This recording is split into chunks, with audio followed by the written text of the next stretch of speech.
अस्सलाम वालेकुम। बोलो तलत हुसैन के साथ लगता है कि पाकिस्तान के अंदर दहशत गर्दी के मुकदमात का सीज़न आ गया है। एक तरफ दहशत गर्दी के मुकदमात की दफ़ात जो हैं वो खारिज हो रही हैं और दूसरी तरफ ये मुकदमात दाखिल किए जा रहे हैं। आज इस्लामाबाद हाई कोर्ट के चीफ जस्टिस ने इमरान खान के ख़िलाफ़ जो FIR दर्ज करवाई गई उसके अंदर से दहशत गर्दी की जो दफ़ा थी उसको खारिज कर दिया और अमलन इस मामले को ख़त्म कर दिया।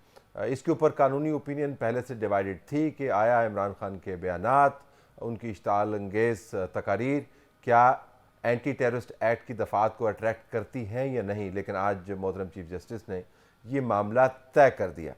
दूसरी तरफ मुस्लिम लीग नून के दो रहनुमाओं के ख़िलाफ़ दहशत गर्दी का मुकदमा दर्ज कर दिया गया। इसके अंदर मरीम औरंगज़ेब साहबा भी हैं और मियाँ जावेद लतीफ़ भी हैं। और बिलखसूस मियाँ जावेद लतीफ़ के एक बयान को बुनियाद बना के कहा गया कि इमरान खान जो कि एक बेहतरीन और मुकम्मल मुसलमान हैं, तमाम शायर के ऊपर पूरे उतरते हैं, उनके ख़िलाफ़ मियाँ जावेद लतीफ़ का बयान था। और इस बयान की बाकायदा तशहीर के अंदर मरीम औरंगज़ेब और उनके जो मिनिस्ट्री के नीचे जो इंस्ट्रूमेंट्स हैं मीडिया के, उन्होंने बड़ा काम किया। तो इस वजह से इनके ख़िलाफ़ दहशत गर्दी का मुकदमा हो और अब ये न्यू टाउन थाने के अंदर मुकदमा दर्ज हो गया है। हमने मुस्लिम लीग नून के अंदर के मामलात के ऊपर भी बात करनी है। मियाँ मोहम्मद नवाज़ शरीफ के हवाले से ये बयान हुआ कि उनके साथ कंसल्टेशन करके नए आर्मी चीफ़ को मुतय्यन किया जाएगा, जिसके ऊपर पाकिस्तान तहरीक इंसाफ फट पड़ी और बताया कि कैसे एक क्रिमिनल जो उनको बयान करते हैं मियाँ मोहम्मद नवाज़ शरीफ को से आप कंसल्ट कर सकते हैं। ऑफिशियल सीक्रेट्स एक्ट की वायलेशन हो रही है और आर्मी की बदनामी हो रही है। इस कैंपेन के जवाब में मुस्लिम लीग नून की तरफ से ये कहा जा रहा है कि कंसल्टेशन अभी इस मामले पर नहीं हुई। कंसल्टेशन के लिए ये मामला अभी यहाँ से बहुत दूर है। हमने मियाँ जावेद लतीफ़ साहब को दावत दी है, एक्सक्लूसिवली हमारे साथ मौजूद हैं, क्योंकि जावेद लतीफ़ साहब मुस्लिम लीग नवाज़ के मरकज़ी लीडर होने के साथ साथ मुस्लिम लीग नवाज़ के लिए भी बाज़ों का दर्द सर बन जाते हैं और फिर इनके बयानात जो हैं मुसलसल मीडिया के अंदर आपको ख़बरें बनाते हुए नजर आते हैं। अब तो खैर दहशत गर्दी के मुकदमे की जद में है। इनसे तमाम मामलात हम जानते हैं कि नून लीग के अंदर हो क्या रहा है। मियाँ साहब, आपको बहुत बहुत शुक्रिया, आपने हमें ज्वाइन किया। इस मुकदमे के ऊपर आपको हैरत हुई आपके ख़िलाफ़ जो मुकदमा करवाया गया दहशत गर्दी का? नहीं तलत साहब, मुझे तो कोई हैरत नहीं हुई। उसकी दो तीन रीज़न हैं।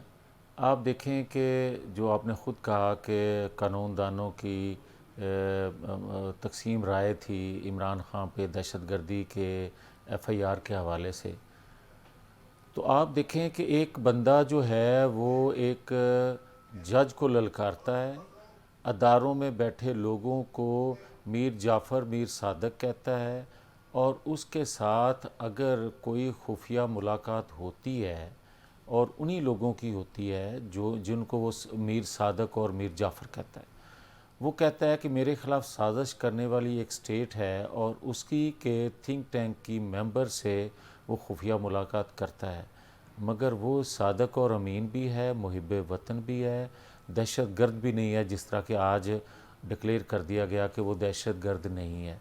फिर मुझे ये कोई बताए कि मैंने क्या गलत किया है।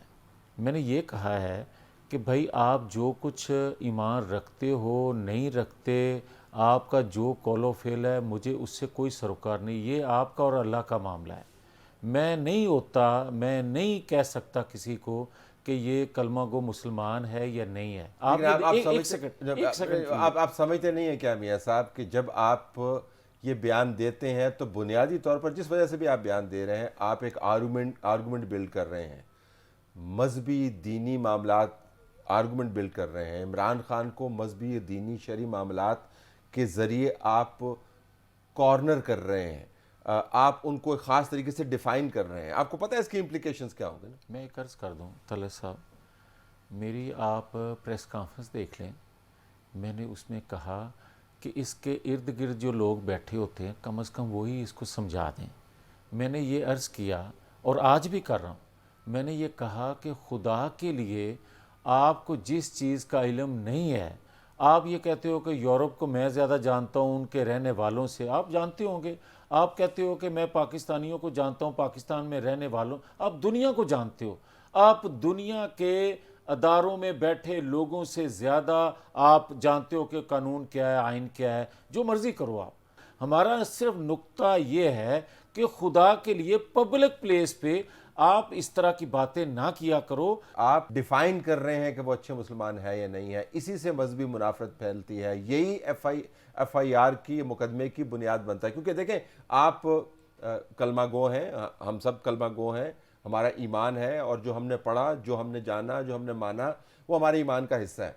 लेकिन आप एक सियासी वर्कर भी हो, आपका ताल्लुक काबीना से भी है, आप एक बड़ी जमात के नुमाइंदे भी हैं। तो जब और उस बड़ी जमात के नुमाइंदे होने की हैसियत आपकी जमात ने पीटीआई के साथ सींग भी लड़ाए हुए हैं, तो जब आप ये मामला उठाते हैं पब्लिकली प्रेस कॉन्फ्रेंस में, आपने भी तो कोई मोहल्ले में जाके उनको एडवाइस नहीं दी ना, आपने तो प्रेस कॉन्फ्रेंस कर दी। इसका भी सुन लें, उनके इर्द गिर्द जो भी लोग हैं पीटीआई के, मैंने उनसे भी कहा, और मैं ज़िम्मेदारी से ये बात कर रहा हूँ आपके प्रोग्राम में। मैंने कहा कि यार उनको कहें, इमरान खान साहब को, कि खुदा के लिए मज़हब के हवाले से जब तक वो जय्यद उलमा इकराम से कुछ पूछ ना लें, उस वक्त तक उन चीज़ों को कोट ना किया करें। आज भी कह रहा हूँ। आपने प्रेस कॉन्फ्रेंस करने से पहले जय्यद उलमा से पूछा क्या कि मुझे प्रेस कॉन्फ्रेंस में ये बातें करनी है? मुझे तो मुझे मुझे अपने पास से तो मैं कोई बात नहीं कर रहा था, मैंने तो उसके क्लिप सुनवाए हैं। कोई एक बात मैंने अपने पास से कही हो तो फिर मुझे पूछना चाहिए था। मैं जो बात कर रहा हूँ, मैंने तो किसी से वो बात पूछता जो मेरे इल्म में ना होती। मैंने तो इसकी बात को कोट किया, और इसने ये मुकदमा जो बनाया है, ये हज़ारों मुकदमे मेरे पे बना ले।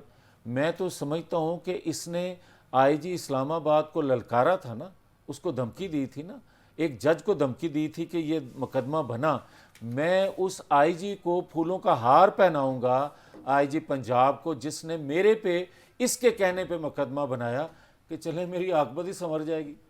मैं तो इस जेन का बंदा हूँ, मेरा बड़ा मजबूत ईमान है। नहीं, आपकी आकबत किस तरह संवर जाएगी इस तरह कि मुझे ये कह रहा है कि आप दीन की गलत तशरीह करने पर मुझे ना रोको, मुझे तुमने रोका है, तुमने शर किया है।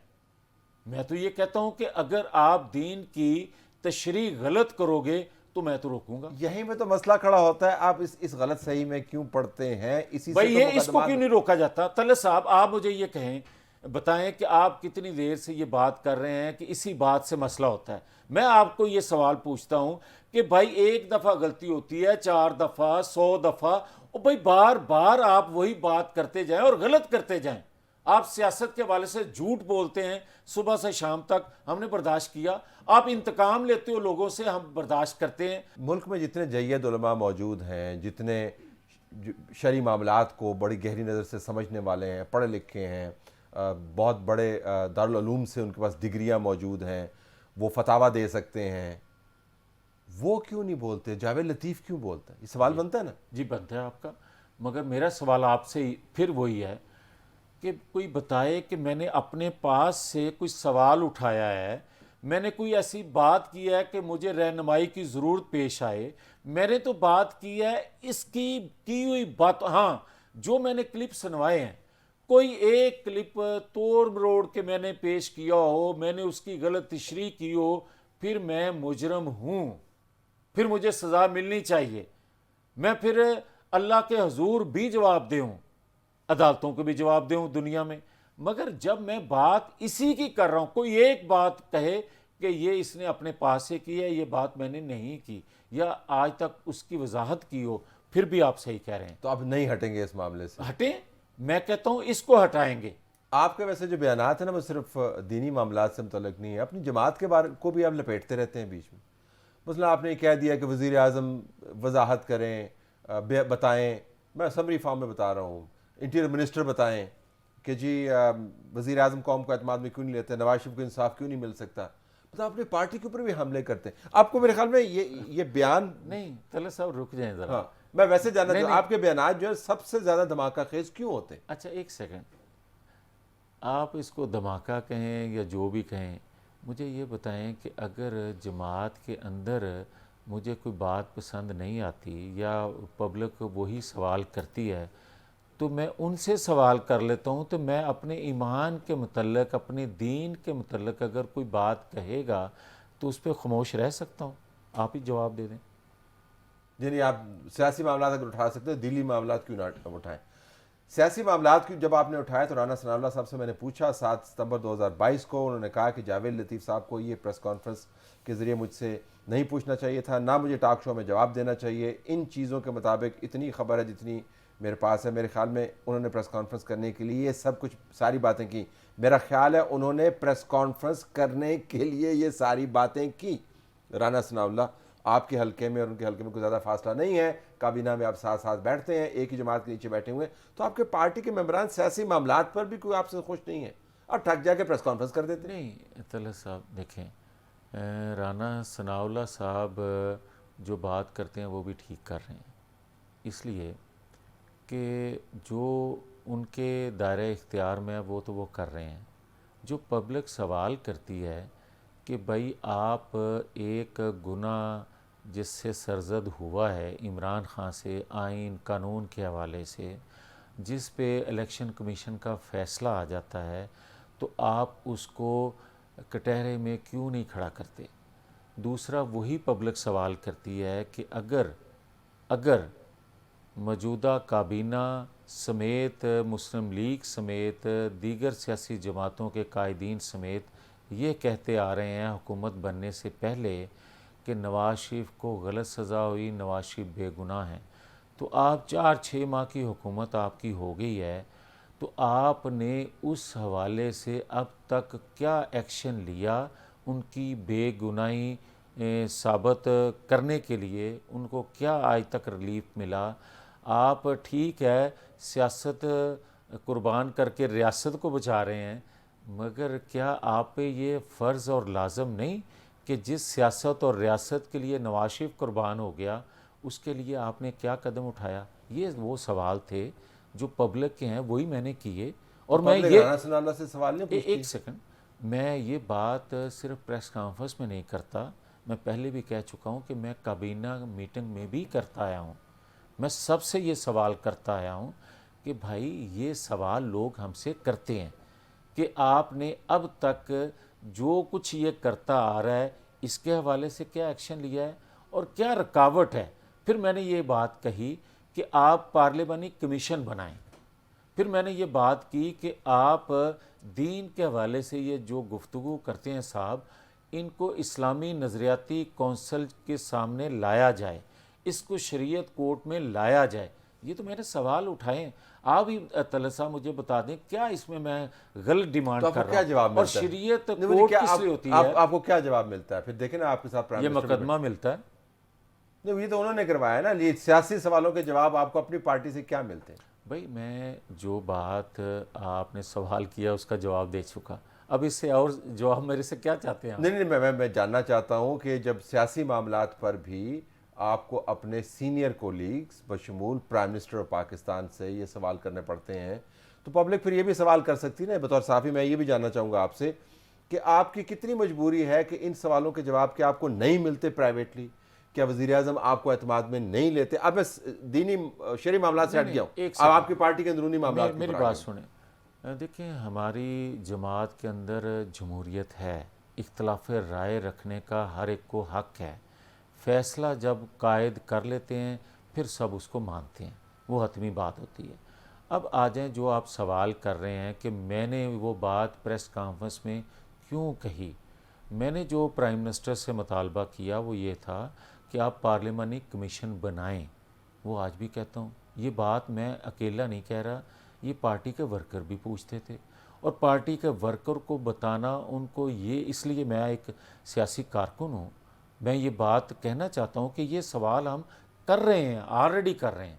यही मेरा मकसद था और कोई मकसद नहीं था। मियां मोहम्मद नवाज शरीफ को वापस आने में क्या रुकावट है? आप अब सियासी वर्कर का और एक मुस्लिम लीग नून के मरकजी लीडर की हैसियत से जवाब दें, क्या रुकावट क्या? क्योंकि आप बहुत अरसे से कह रहे हैं उनको वापस आना चाहिए हर हाल में।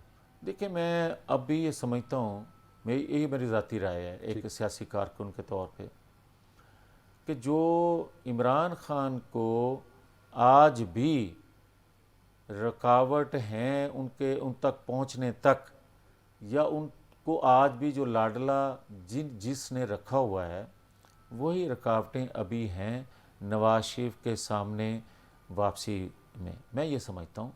और मैं ये समझता हूँ कि अगर ये आज भी लाडला ना हो तो मीर जाफ़र मीर सादक ये हसास अदारों के मतलब भी बात कहे, ये हसास अदारे समेत दीगर अदारों में बैठे लोगों को भी मनपसंद फ़ैसले ना आएँ, ख्वाहिश के मुताबिक फ़ैसले ना आएँ, तो उनको भी क्रिटिसाइज़ करे और उसको कोई नोटिस ना हो, और फिर कहा जाए कि आप दोबारा से अपना बयान हल्फी दे दो। ये किसी और को सहूलत है तो आप बता दें।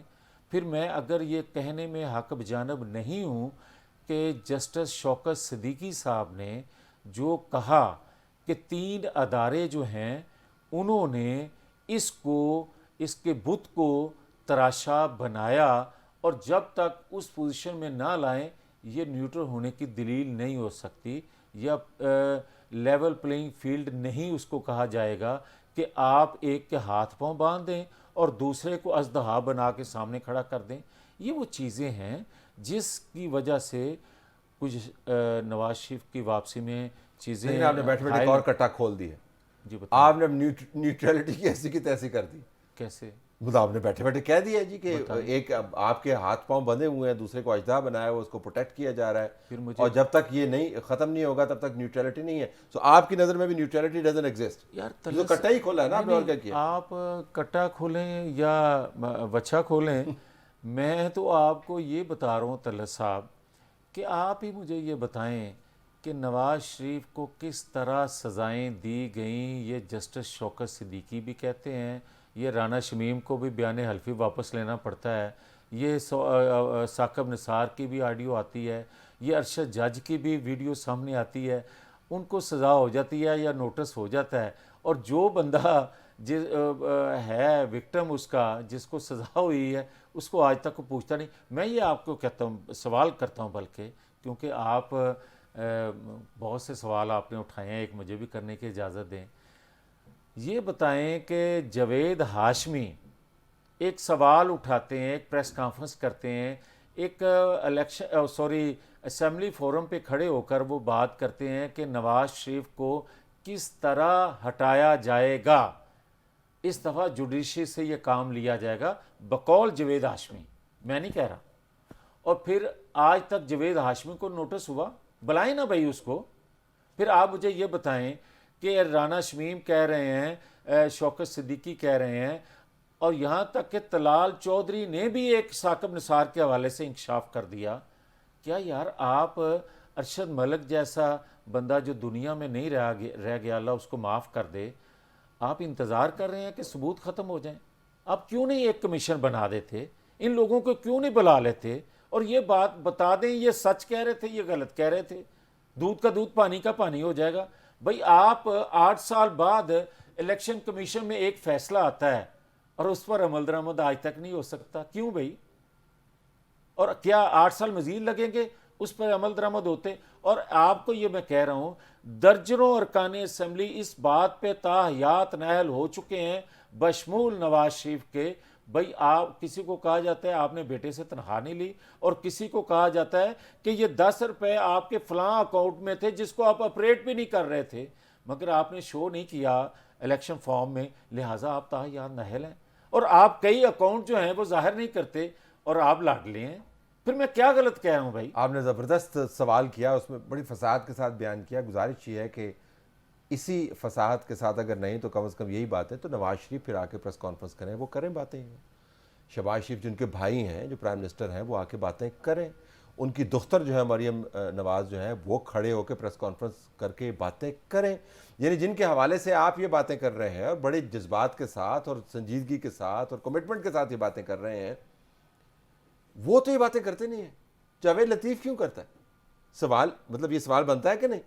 पर जिसका मुकदमा आप लड़ रहे हैं, जिसकी ज़ुबान पर कोई कदगन नहीं है, शहबाज शरीफ की ज़ुबान पर तो कोई कदगन नहीं है, मरियम नवाज़ की ज़ुबान पर भी कदगन नहीं है, वो तो बोलते नहीं। सारी जमात खामोश है, शायद खाकान अब्बासी खामोश है, डिफेंस मिनिस्टर आसिफ साहब खामोश हैं, सिर्फ जावेद लतीफ़, उसकी क्या वजह? हाँ, बड़ा अच्छा सवाल है आपका। मगर मैं ये समझता हूँ, और मुझ जैसे हज़ारों नहीं करोड़ों लोग ये समझते हैं कि नवाज़ शरीफ को सज़ा हमारी वजह से हुई। नवाज़ शरीफ ने कुर्बानी इस कौम के लिए दी, नवाज़ शरीफ ने कुर्बानी आइन कानून की बालादस्ती के लिए दी, और ये उस पर लाजम नहीं कि वही बोलता जाए। कभी ऐसा नहीं हुआ था कि लीडरशिप कुर्बानी दे, होता ये था वर्कर कुर्बानी देता था और लीडर पीछे खड़ा होता था। इस दफ़ा नवाज शरीफ सामने खड़ा हुआ, उसने पहले कुर्बानी दी और उसने कहा कि भाई कोई मेरे रास्ते पे चलना चाहता है तो ये रास्ता है, नहीं चलना चाहता तो मुझे किसी से गिला नहीं है।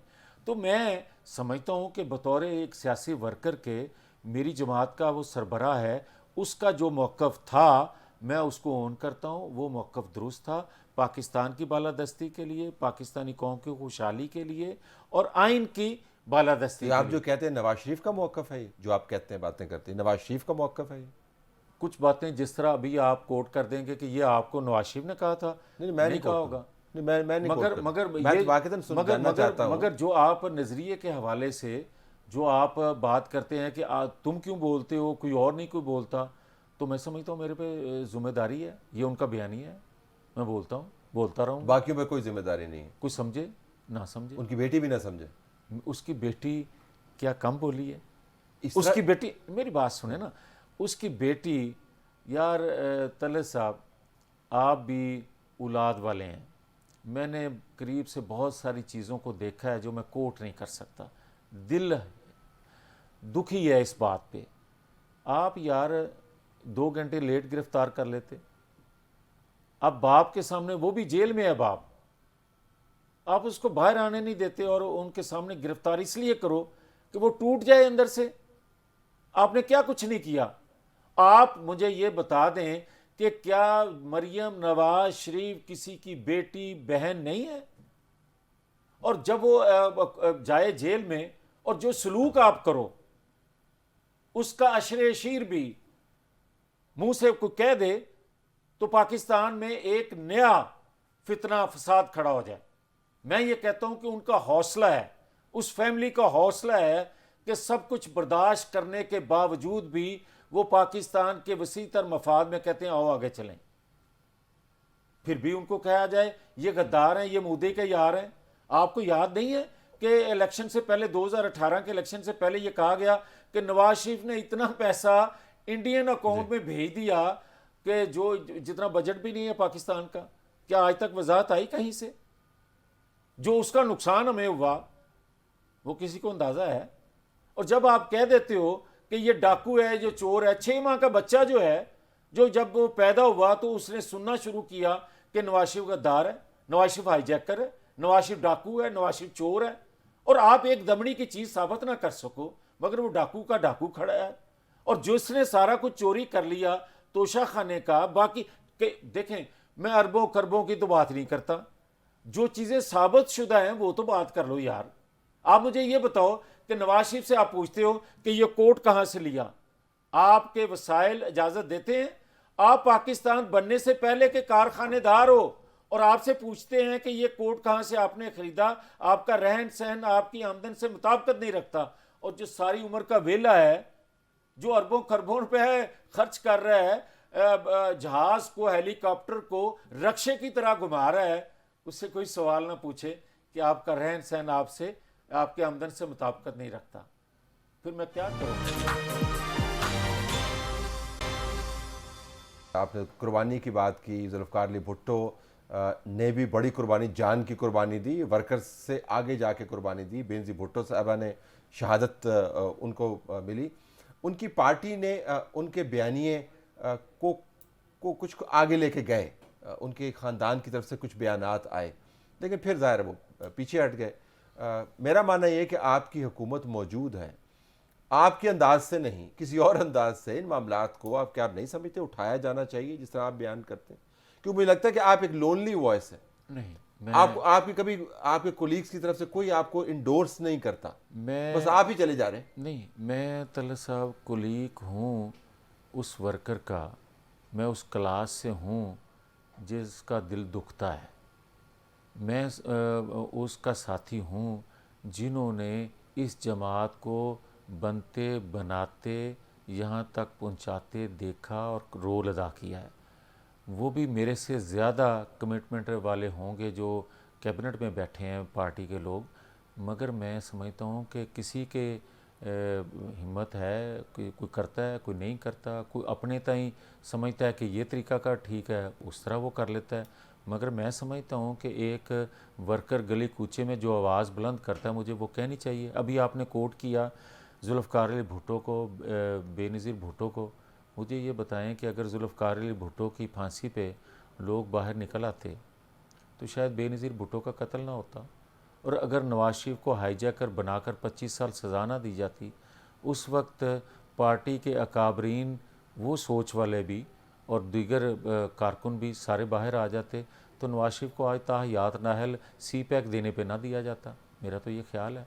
और मैं आज भी कहता हूँ कि अगर आज भी अपने हक के लिए आप आवाज़ बुलंद नहीं करेंगे तो मज़ीद नुकसान होने का अंदेशा मौजूद है। और उसकी नौयत क्या हो सकती है नुकसान का? जो पहले होता है कि इलेक्शन में शिरकत ना करने दें, मरीम डिसक्वालीफाइड रहे, इससे आगे जा सकते हैं। आप मुझे ये बताएं कि स्मैश करने वाली बात कोई छोटी थी? क्या कुछ नहीं हुआ यहाँ? वो और डिनाई कर दिया था, उन्होंने नहीं कहा था। खुदा करे और चीज़ों को भी कर दें। मैं आज भी कहता हूँ कि जो कहते हैं कि हम न्यूट्रल हो गए हैं, खुदा करे न्यूट्रल हो जाएं। अगर हो जाएंगे वो भी सबके सामने आ जाएगा। उसके सबूत क्या होगा आपके ख्याल में जब न्यूट्रल हो जाएंगे? हाँ। आपके मयार पर? नहीं, मेरा म्यार नहीं, या मुझे जो आइन भी- कानून के मुताबिक। ठीक। मुझे ये बताएं कि क्या आज तक जो नवाज शरीफ के साथ सलूक हुआ है वो आइन कानून के मुताबिक हुआ है? आप बताएं। ये आप मजबूरियाँ होंगी आपकी। नहीं, मेरी पोजीशन दूसरी है। अगर मैं वहां पे होता मैं आपको जवाब देता। फिर मैं हाँ, मैं वहां पे फिर होता मैं तो- सवाल वापस लेता हूँ। आपने सवाल छोड़ दे टेबल पे, जब मैं चले वहां पे छोड़ जाऊंगा देता जवाब हूँ। देता। हाँ। मैं ये कहता हूँ कि नवाज शरीफ के साथ जो कुछ सलूक हुआ है, अगर उसकी तलाफ़ी हो जाए, कर दी जाए, और जो कुछ ये कर रहा है उसको भी उस कटहरे में खड़ा किया जाए जो आइन कानून कहता है। मैं किसी इस हक़ में नहीं हूँ कि किसी को नाहल कर दिया जाए। मैं इस हक़ में नहीं हूँ कि आप किसी को गिरफ़्तार करके सज़ा दे दें। मैं ये कहने में हक़ बजानब हूँ कि आप आइन कानून के मुताबिक जो तलत हुसैन से सलूक करते हो वही मेरे साथ सलूक करो। मैं ये कहने में हक़ बजानब हूँ और ये आवाज़ बुलंद करता रहूँगा कि जो आइन कानून से हट के मेरे साथ सलूक किया है, कम अज़ कम वो वज़न जो है वो उठा लो जो डालने वाले हैं। तो मैं समझूंगा कि न्यूट्रल होगी हर चीज़। और अगर आप मुझे दबाते जाओ और दबा के ज़ीरो पे ले आओ और मैं कुर्बानी भी दे दूं रियासत के लिए, सियासत की, और फिर भी मेरी नीयत पे शक किया जाए और तलत हुसैन को खुला छोड़ दिया जाए और कहें कि ये लेवल प्लेइंग फील्ड है, तो ये नहीं हो सकता।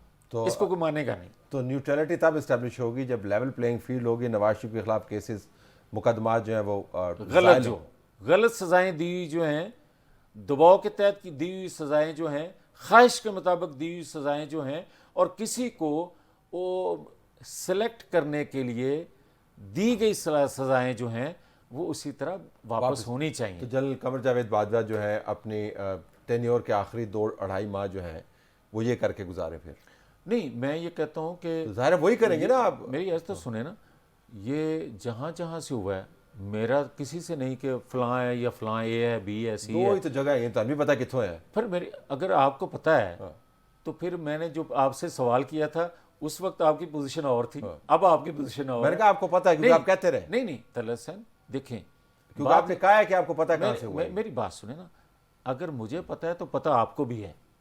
ये नहीं कि आपको नहीं पता होगा, या ये अब नहीं है। अब तो गली कूचों में भाई जो बैठे हैं उनको भी पता है कि कहाँ से फरमाइश होती है और कहाँ से दबाव आता है और क्या होता है, किसको नहीं पता। तो उसी दबाव को इस्तेमाल करके लेवल प्लेइंग मैं कहता हूं कि वो दबाव किसी के खिलाफ गैर आइनी, गैर कानूनी इस्तेमाल नहीं होना चाहिए। जो माजी में हुआ है उसको क्लियर करना चाहिए। बिल्कुल। आखिर में मौजूदा जो हालात हैं, जो क्योंकि आपने वर्कर्स की बात की, लोगों की जज्बात की बात की, जो महंगाई के हालात हैं, जो हुकूमत के अपने हालात हैं, इसके पेश नज़र अगर जल्दी इंतखाबात हो जाते हैं, ये नहीं कि इमरान के कहने पे हो, अगर हो जाते हैं तो आपकी पार्टी की क्या पोजीशन होगी? सियासी फेंटा तो लगेगा कि नहीं? देखें मेरी कॉस्ट बात होगी। देखें, बेशक 4 सालों की हुई तबाही जो है वो 4 माह की हुकूमत भुगत रही है, मगर फिर भी हमारे पास कोई जस्टिफिकेशन नहीं है कि जो महंगाई बढ़ रही है। अब आप हुकूमत में हो, कम से कम महंगाई को उस जगह रुक जाना चाहिए, रोक लेना चाहिए, तब आपकी परफॉर्मेंस पे कोई यकीन करेगा जो मुस्लिम लीग की माजी की है। और अगर ये महंगाई बढ़ती जाए, ये रुकने का नाम भी ना ले, तो हमें एक लम्हे भी हुकूमत में रहने का हक नहीं है। तो फिर आप तो वही बात करें जो इमरान खान कह रहे हैं कि फौरी इंतखाबात करें, छोड़ें इमरान हुकूमत। देखें, उनके मकासद और होंगे, लेकिन ये आपने मेरा अपने सवाल का जवाब दे दिया कि भाई देखें, आप अपने करतूत तो बताओ ना। आपने 4 साल में अवामी रिलीफ के लिए कोई एक कदम उठाया है, कोई एक मंसूबा ऐसा शुरू किया जो 20 साल बाद ये वो छोड़ देना, वो देगा? कह, लेकिन जो नहीं, जो आप कह रहे हो, जो वो कह रहे हैं, उस नतीजा तो वो निकलेगा। आप भी कह रहे हैं जी फर्क है, बहुत ज़मीन आसमान का फर्क है। वो कहता है कि मैं इक़्तिदार में हूं तो सब कुछ ठीक है, वरना साजिश है। वो कहता है इक़्तिदार में मैं हूं तो एक पेज है, वरना मीर जाफ़र सादक का वो लफ्ज़ इस्तेमाल करता है। हम कहते हैं कि आइन कानून में रहते हुए काम होना चाहिए, भले मेरे खिलाफ हो या मेरे हक में हो। वो कहता है कि आइन कानून के मुताबिक नहीं, बल्कि जो मेरी ख्वाहिश हो उसके मुताबिक अदारों को काम करना वो चाहिए। कहते हैं कि हमने इंतखाबात जल्दी करवाएं किसी वजह से। आप कहते हैं कि महंगाई कंट्रोल नहीं होती तो फिर आप हुकूमत छोड़ दें। तो नतीजा तो एक ही निकला ना जी कि नहीं, बल्कि आज तो तलत साहब वो बात नहीं कर रहा है। पहले तो वो कहता था कि नवंबर से पहले इंतखाब हुआ तो क़यामत आ जाएगी। फिर उसने कहा कि नवंबर के बाद अगर हुए तो फिर भी क़यामत आ जाएगी। फिर उसने कहा कि नवंबर की जो अपॉइंटमेंट है उसको आगे ले जाएं। फिर ख्वाहिश क्या है? सामने तो चीज़ें हैं, अपनी पसंद का ज़रूरत क्या है? ज़रूरत। मियां साहब बहुत शुक्रिया, आपने हमें ज्वाइन किया। बहुत सी बातें रह गई, लेकिन अगली किसी नशिस्त में आपके साथ हम बात करेंगे। और जब मैं कभी आपके साथ बतौर तज्ज़िया निगार वहाँ पे बैठा तो खुल के आपको बताऊंगा। मेरा फिलहाल रोल जो है वो सवाल पूछने वाले का है। नाज़रीन, हमारी तरफ से यही कुछ इजाज़त चाहते हैं। अल्लाह हाफ़िज़।